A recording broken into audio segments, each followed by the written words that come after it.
Eshitilaymi 3 millionga endi konditsioner bor ekan. Uka, qanaqa bu? 3 yil garantiyasi bor. 3 yil garantiyasi bo'ladi. 12 talik. 12 talik, 2 tadan tentlari bor. 2 tadan tentli.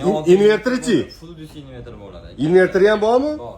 3 million so'm. Shuna kelib olib ketaverasizlar. Qayerda albarakada mana Hoji akam ham kelgan. Bunga tushunmayapman. Aka qarang, xohlagan mahsulotingizni sotib olasiz.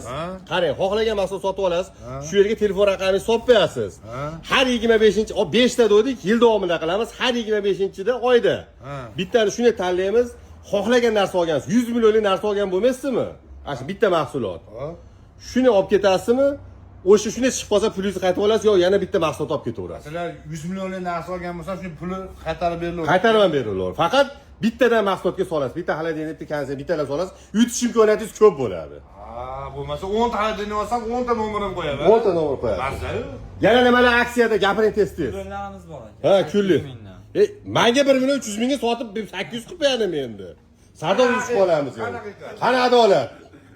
Aksiya bo'lib qoldi aka. Kimga video murojaat qilaylik bu kuyganimiz haqida? Ta'sir xalq yayrasin. Bo'ldi. Xalq yayrasin. 800 ming so'mdan kullerlar jigarlar, mana shular. Yana nimalar aksiyada? Gapiring tez cho'chimasdan. Aka 100% dan naqamizga hammasiga tashlab. Xullas hamma aksiyaga tashlab yuborilgan.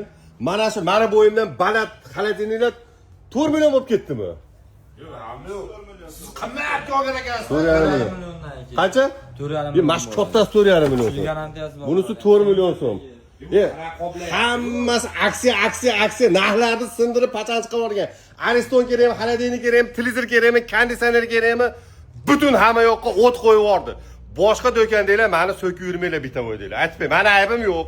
Mana bu bola qo'yib yuborgan, mashina naql o'rasizlar. Mazada tushuntirib o'tsam, Mazir Quva tuman markazida. Mana Quva tuman markazida, mana uni chollar pitagi deydi. Bu stansiyani bekati bu tomon Quva dehqon bozoriga ketadi. Bu tomon Quva skoriga, to'g'riga Quva tuman markaziga, baqa Quvaga chuqurga tushib ketadi. Mana shu yerga kelaverasizlar. Albaraka xizmatlaring. Joninglar sog' bo'lsin, foydalaninglar imkoniyatdan.